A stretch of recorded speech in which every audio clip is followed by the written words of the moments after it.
આગળ વધારતા આપણી વચ્ચે એક એવી શખ્સિયત ઉપસ્થિત છે કે જેમના માટે હું કહીશ कि आंधियों को गुमान था अपने अंदर की ताकत पर, आंधियों को गुमान था अपने अंदर की ताकत पर, लेकिन उन्हें क्या पता था हम चट्टानों को भी चूर करने का हुनर जानते हैं।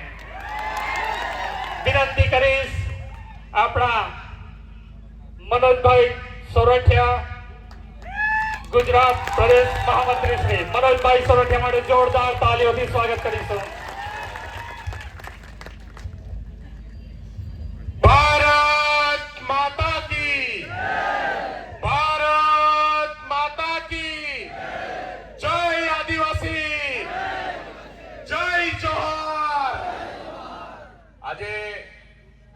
રાજપીપળા ખાતે આટલી મોટી સંખ્યામાં નર્મદા જિલ્લાના અલગ અલગ ગામોમાંથી પધારેલા વડીલો, યુવાનો, મોટી સંખ્યામાં ઉપસ્થિત માતા બહેનો અને સાથે મંચસ્થ આમ આદમી પાર્ટીના પ્રમુખ શ્રી ઈશુદાનભાઈ ગઢવી અને તમામ આમ આદમી પાર્ટીના યોદ્ધાઓ, સાથીઓ, આજે આપણા બધા માટે બહુ મહત્વનો દિવસ છે। આપણે સૌ જાણીએ છીએ કે આ ગુજરાતની અંદર છેલ્લા 30 વર્ષથી સત્તામાં બેઠેલી કોઈ સરકાર અગર કોઈનાથી ડરતી હોય તો એ આપણા સાવજ ચેતરભાઈ વસાવાથી ડરે છે અને ચેતરભાઈ વસાવાને જેલમાં નાખવાનું કામ એમણે કર્યું છે। સાથીઓ, આજે ગુજરાતની અંદર છેલ્લા 30 વર્ષથી એકને એક સત્તા જે સત્તામાં બેઠી છે, એકની એક પાર્ટી જે સત્તામાં બેઠી છે, એમને અહંકાર છે કે આ સત્તા એમના બાપની છે ને આ સત્તા કાયમ છે। આપણી લડાઈ કોઈ પાર્ટી સામેની લડાઈ નથી, આપણી લડાઈ આ ભાજપ સામેની લડાઈ નથી, આપણી લડાઈ એ માનસિકતાની લડાઈ છે કે જે અંગ્રેજીયત અને આ તાનાશાહીની સરકાર ચલાવે છે, જે એવું સમજે છે કે દેશના અને ગુજરાતના લોકો કીડા મકોડાઓ અને ગુલામ છે। આ ગુલામી માનસિકતા સામેની લડાઈ છે અને આપણને ગર્વ છે કે આપણો દીકરો, આપણો યુવાન આજે એક રીતે સમગ્ર દેશની અંદર આ ગુલામી માનસિકતાની સામેની લડાઈનું નેતૃત્વ કરી રહ્યો છે અને ડર્યા વગર આજે જેલમાં બેઠો છે। સાથીઓ, આપણે ચેતરભાઈનો આભાર માનવો જોઈએ કે જેની સામે કોઈ બોલવા તૈયાર નથી, જેનાથી આખું ગુજરાત ડરે છે, એ ભાજપની સામે એકલા હાથે લડી રહ્યો છે। તમામ ભાજપના તમામ કાવતરાઓની સામે પણ આજે આપણે ઝૂકવાનું નામ નથી લીધું। એ ચેતર વસાવાને સલામ કરીએ, એમને વંદન કરીએ, એમના પરિવારને વંદન કરીએ કે એક દિવસ આ ગુજરાતનો ઇતિહાસ લખાશે ત્યારે આ ચેતર વસાવા અને એના પરિવારનું નામ સુવર્ણ પન્નાઓ પર લખાશે।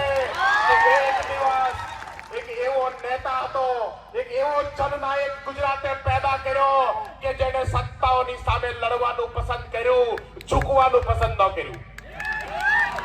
આપણે આ મંચના માધ્યમથી કહેવા માંગીએ છીએ કે આપણી લડાઈ મનસુખ વસાવા સામેની નથી, આપણી લડાઈ ભાજપના આ તમામ કાર્યકર્તાઓ સામેની નથી, આપણી લડાઈ એમની માનસિકતા સામેની લડાઈ છે અને એટલા માટે આપણે બધાએ ભેગા થઈ અને આ માનસિકતાને હરાવવાનું કામ કરવાનું છે। સાથીઓ, આપણે સૌ જાણીએ છીએ કે ગુજરાતમાં આજે ચિંગારી સરકારની સામે ધીમે ધીમે પ્રજ્વલિત થઈ રહી છે।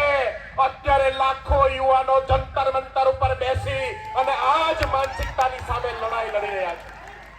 આ ભાજપની ગુલામી અને તાનાશાહીની માનસિકતા સામે લડી રહ્યા છે। સાથીઓ, આપણી માંગ બહુ સામાન્ય માંગણીઓ હોય છે। આપણને શું જોઈએ? આપણને સારું શિક્ષણ જોઈએ, આપણા બાળકો માટે રોજગાર જોઈએ, આપણા હાથને અને આપણા ખેતરની અંદર આપણે કામ કરી શકીએ અને આપણા પરિવારનું ભરણ પોષણ કરી શકીએ એવો માહોલ જોઈએ। પણ આજે આ ભારતીય જનતા પાર્ટીએ સાબિત કર્યું છે કે કોઈ પણ ભોગે સામે વાળાને બેસાડીને પણ એમના પર પ્રહારો કરીને, અત્યાચાર કરીને પણ માત્ર ને માત્ર સત્તામાં બેસી રહેવું છે।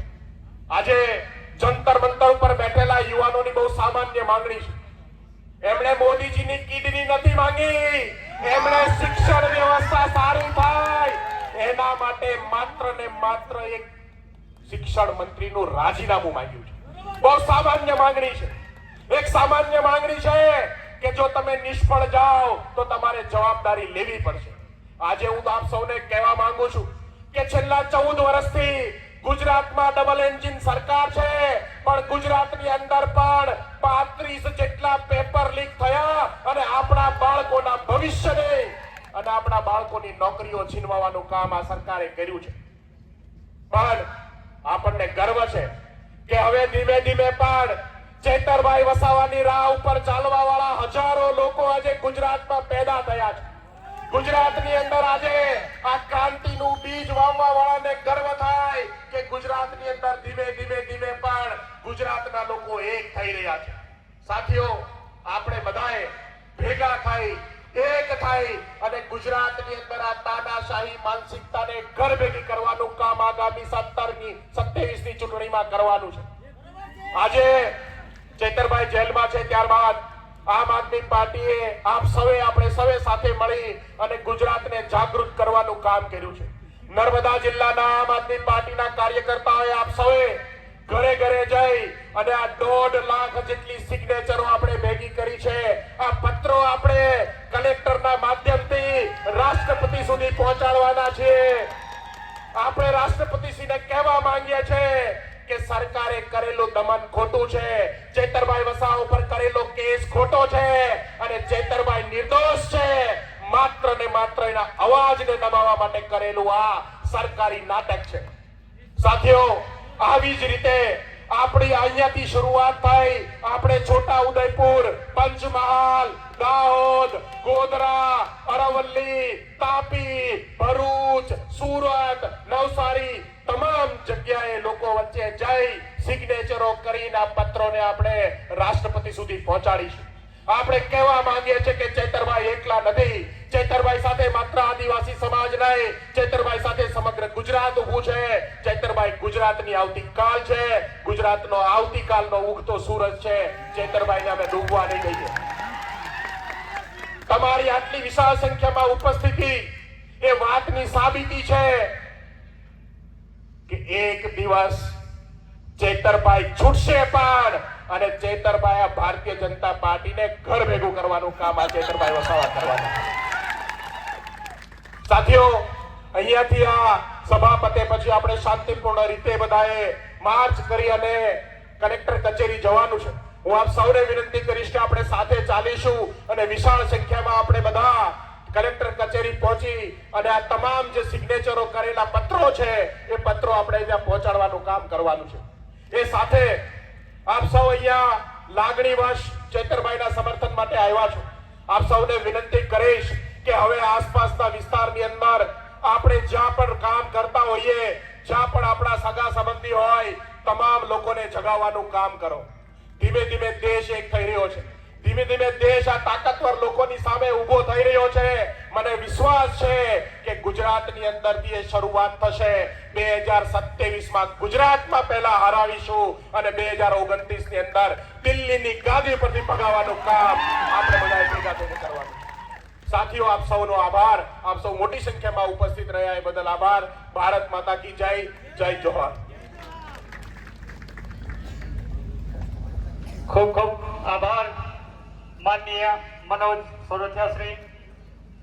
હવે આપણા સૌના માટે એક ખુશીના સમાચાર છે કે આપણે જે કેમ્પેન ચલાવ્યો દરેક સમાજનો અવાજ બનતા ડેડિયાપાડાના ધારાસભ્ય શ્રી ચૈતરભાઈ વસાવા સાહેબના સમર્થનમાં, ન્યાય માટે એમના સમર્થનમાં જે કેમ્પેન ચલાવ્યો એમાં આપણો મિનિમમ ટાર્ગેટ હતો કે કમસે કમ 1 લાખ સહી અમે કરીશું.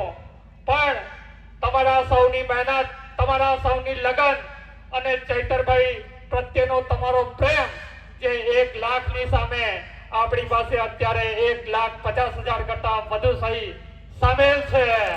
જોરદાર તાળીઓ થઈ જાય. હવે ચૈતરભાઈ માટે ભલે આપણે આજે આપણી વચ્ચે ઉપસ્થિત નથી, પરંતુ આજે બધાને જ ખબર છે કે ચૈતરભાઈ દરેક વ્યક્તિના દિલમાં વસે છે. તેમના માટે હું બે शब्दों कहीश कि हमारे नाम की दहशत ही काफी है, दुश्मनों में हमारे नाम की दहशत ही काफी है, हमें हाथों में हथियार लेने की जरूरत नहीं है। दुश्मनों में हमारे नाम की दहशत काफी है, हमें हथियार रखने की जरूरत नहीं। हमारे इशारों से बदलते हैं तख्तो ताज, हमारे इशारों से बदलते हैं तख्तो ताज। अगर हम मौन भी हो जाए ना तो भी यहाँ तूफान उठते हैं। હવે આગળના કાર્યક્રમ માટે હું જેમને વિનંતી કરીશ તેમના માટે પણ હું બે શબ્દો કહીશ, જેમણે આ ગુજરાતને ખૂબ જ સરસ, સુંદર અને આગળ લઈ જવા માટેનું જે માર્ગદર્શન આપ્યું છે, જેમના માર્ગદર્શન હેઠળ અત્યારે ગુજરાતમાં આપણે રાજનીતિમાં ક્રાંતિ કરી શક્યા છે એવા આપણા પ્રદેશ અધ્યક્ષ ઈસુદાન ગઢવી સાહેબ માટે પણ હું બે શબ્દ તમને કહીશ। हम वो